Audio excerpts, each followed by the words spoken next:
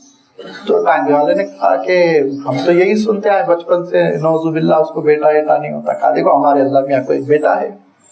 تو کہا پھر آپ کے اللہ میاں سے میں اچھا ہوں۔ کہا کیوں؟ کہ آپ کے اللہ میاں کو صدیوں سے ایک ہی بیٹا ہوا، میں تو 5 بیٹوں کا باپ ہوں۔ ہونا تھا تو کروڑوں کروڑ ہونا تھا تو اس کی شان بھی ہوتی کچھ، یہ کیا ایک ہی؟ تو اللہ تعالیٰ ارشاد فرماتا ہے قالوا اتخذ اللہ ولدا، ارشاد فرمایا اللہ تعالیٰ نے سورہ مریم میں، اتنا بڑا انہوں نے جرم کیا، رحمان کو بیٹا قرار دیتے ہیں، تکاد السماوات یتفطرن، کہ امکان ہے کہ ان کے اوپر آسمان پھٹ پڑے، زمین ریزہ ریزہ ہو جائے، ان دعوا للرحمن ولدا، رحمان کے لیے بیٹا تجویز کرتے ہیں، ان کو نہیں معلوم رحمان کی ذات کیا ہے، وہ ماورا ہے ان عیوب سے، وہ ماورا ہے بلند و برتر ہے ان کمزوریوں سے۔ اولاد کا ہونا کمزوری ہے، یاد رکھیے، یہ ختم ہو جائے گا سلسلہ، اس کے بعد اولاد ان کی جانشین بنے گی، اس کے لیے ہے اولاد کا سسٹم۔ وہاں رحمان کے پاس اولاد کا کیا تصور؟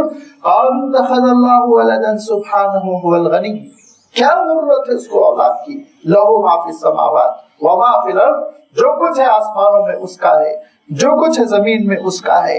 حضرت عیسیٰ علیہ السلام بھی اس کے بندے، بی بی مریم بھی اس کی بندی، اور سارے انبیاء علیہ الصلوۃ والتسلیم اس کے بندے، اور سب کچھ مخلوق وہ تنہا خالق، لہذا خالق کے ساتھ مخلوق جمع نہیں ہو سکتی، مخلوق کے ساتھ مجبوری طے ہے، اور خالق کے لیے مجبور نہیں ہونا چاہیے، خدا کو مجبور نہیں ہونا چاہیے۔ جب حضرت عیسیٰ مجبور تھے کہ کھانا لیں جبکہ کل فیصلہ ہونے والا ہے، اس کے باوجود حضرت عیسیٰ علیہ السلام کو عشائیے کی ضرورت پڑ رہی ہے، آج تک تم ان کے عشائیے کا جشن بناتے ہو لاسٹ سپر کہہ کر، اور کھانا کھلایا ان کو، اور ان کمبختوں نے تو حضرت عیسیٰ علیہ السلام کو شراب بھی پلا دی، نعوذ باللہ نعوذ باللہ۔ آپ بائبل اٹھا کے دیکھیے جو آخری کھانے میں عشائیے میں روٹی اور شراب پیش کی گئی، نعوذ باللہ۔ تو یہ اتنا تمہارا ذوق گیا گزرا کہ خدا کا بیٹا بھی وہ شراب پیے بغیر نہیں رہ سکا، سوچو تم کیا عقیدہ بنائے ہوئے ہو۔ یہ تو چلنے والا عقیدہ تھا ہی نہیں، اتنا لنگڑا عقیدہ تھا، اتنا لنگڑا عقیدہ تھا کہ اس کو انہوں نے دو بیل لگا دیے، اور ایک اقتدار کا بیل، حکومت کا بیل لگا دیا، ایک دولت کا بیل لگا دیا، اور اس کے بعد سے اس عقیدے کو دنیا میں چلانے کی کوشش کی، لیکن اس کے باوجود چل نہیں پا رہا ہے لنگڑا لولا عقیدہ۔ تو پھر انہوں نے کیا کیا، کفارے کا لوگوں کو دھوکہ دے دیا کہ یہ عقیدے کا بیپٹزم کر لو تو پھر تم کو جہنم جانا ہی نہیں، جنت جا کے رہو گے، عیسیٰ علیہ السلام بچا کے رہیں گے۔ اب خواتین سیدھی سادی کم پڑھے لکھے دیہات کے لوگ وہ کنفیوز ہو رہے ہیں اور عیسائیت کی طرف مائل ہو رہے ہیں، لیکن جیسے ہی ان کے سامنے حقیقت آتی ہے اور اسلام کا وہ عقیدہ آتا ہے جس کی بنیاد عقل پر ہے، منطق پر ہے، لاجک پر ہے، وہ باتیں جب سمجھ میں آتی ہے تو پھر ہمیشہ کے لیے عیسائیت سے ہاتھ مل لیتا ہے۔ قالوا اتخذ اللہ ولدا سبحانہ هو الغنی لہ ما فی السماوات وما فی الارض ان عندکم من سلطان بہذا، کیا دلیل ہے تمہارے پاس؟ بولو، اگر اس نے یہ بیٹا بنایا ہے حضرت عیسیٰ علیہ السلام کو، تو کم سے کم انجیل ہی میں ایک آیت ہوتی اے عیسیٰ ہم نے تم کو اپنا بیٹا بنا لیا۔ واتخذ اللہ ابراہیم خلیلا، ڈکلیئر کیا اللہ تعالیٰ نے ہم نے ابراہیم کو اپنا محبوب بنایا۔ اللہ تعالیٰ نے اعلان کیا اپنے صحیفوں میں فلاں کو ہم نے رسول بنایا، فلاں کو ہم نے نبی بنایا، اور بیٹا جیسی اہم چیز اس کا ڈکلیریشن کم سے کم بائبل میں ہوتا کہ ہم نے عیسیٰ کو بیٹے کی حیثیت سے منتخب کر لیا۔ جب نہیں ہے بائبل میں اور انجیل میں بھی نہیں ہے، اور یہ کہا گیا کہ وہ اللہ کے بندے ہیں، تو تم کو کہاں سے یہ دلیل مل گئی کہ نعوذ باللہ حضرت عیسیٰ خدائی میں شریک ہے؟ ان عندکم من سلطان بہذا، نہیں ہے تمہارے پاس اس پر کوئی دلیل۔ اتقولون علی اللہ ما لا تعلمون، جس کا تم کو خود علم نہیں ہے وہ اللہ کی جانب نسبت کرتے ہو۔ قل ان الذین یفترون علی اللہ الکذب لا یفلحون، اے نبی آپ یہ کہہ دیجئے پھر وہی جہاں سے سلسلہ کلام شروع ہوا تھا، قل ان الذین یفترون علی اللہ الکذب لا یفلحون، جو اللہ کی جانب جھوٹ کی نسبت کرتے ہیں وہ کبھی کامیاب نہیں ہوں گے، وہ کبھی کامیاب نہیں ہوں گے۔ حضرت عیسیٰ علیہ السلام خود نازل ہوں گے، اور حدیث شریف میں آتا ہے کہ شراب پر پابندی لگائیں گے، خنزیر کو قتل ختم کریں گے، اور صلیب کو توڑ کر پھینک دیں گے۔ ان کے عقیدے کے پراخچے حضرت عیسیٰ علیہ السلام اڑا کر چھوڑیں گے۔ متاع فی الدنیا، یہ دنیا کا تھوڑا سا سامان ہے، دنیا کی تھوڑی سی مہلت ہے۔ ثم الینا مرجعوہم، پھر لوٹ کر تو ان سب کو ہمارے ہی پاس آنا ہے۔ ثم نذیقہم العذاب الشدید، اسی عقیدے کے ساتھ لوٹو گے تو ہم ان کو شدید ترین عذاب سے دوچار کریں گے، بما کانوا یکفرون، ان کے کفر کی پاداش میں، ان کے کفر کے نتیجے میں۔ لہذا عقیدہ جو بنے گا وہ اللہ کے حکم سے، اور عقیدہ جو انسان تجویز کر سکتا ہے اپنے نفس کی جانب سے نہیں، اللہ کی جانب سے دلیل ہو، اس کے صحیفے میں، اس کی کتاب میں، اس کے رسول کا اعلان ہو، تبھی آپ عقیدہ بنا سکتے ہیں، ورنہ عقیدہ خود آپ اپنی جانب سے کوئی چیز نہیں بنا سکتے۔ یہ گمراہی پیدا ہوتی ہے غلو سے، عقیدہ دھیرے دھیرے انسان بناتا ہے، اور بنانے کے بعد پھر کسی کو ولایت پہ، ولایت سے امامت سے پر، امامت سے پھر وہ امامت کبریٰ پر، اور اس سے پھر رسالت پر، اور پھر یہاں تک کہ وہ بدعقیدہ ہو کر مرتا ہے اور اللہ کے عذاب کا وہ دوچار ہوتا ہے۔ لہذا کتاب و سنت ہے جو ہمارے اور آپ کے لیے اتھارٹی ہے، اسی بنیاد پر ہمارا عقیدہ بنے گا اور اسی کے ہم مطیع اور اسی کے ماننے والے رہیں گے۔ وآخر الدعوانا ان الحمد للہ رب العالمین۔